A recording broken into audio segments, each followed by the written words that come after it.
MP ছিলেন, মন্ত্রী ছিলেন, হ্যাঁ একটা না দুইটা মন্ত্রী ছিলেন। অগ্রগতি যথেষ্ট, মানে আমরা তো তদন্তগুলো শেষ করতে, আর এই তদন্তটা হচ্ছে একটা দেশে নাই, তদন্তটা দুইটা দেশ মিলে করতে হচ্ছে, ক্রস বর্ডার ইস্যু। মানে আমার এইখানে আমি যদি বাংলাদেশে তদন্ত করেই আমি কমপ্লিট করতে পারতাম তাহলে তো হতো।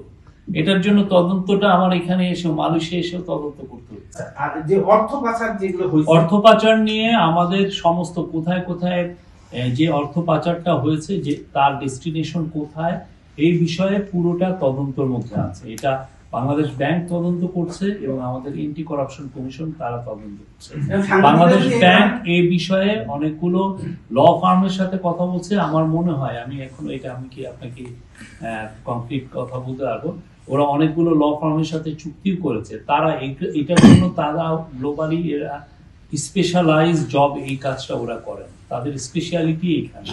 তো আমরা আশা করছি যে এই বিষয়ে আরো সামনে কোনো ভালো কোনো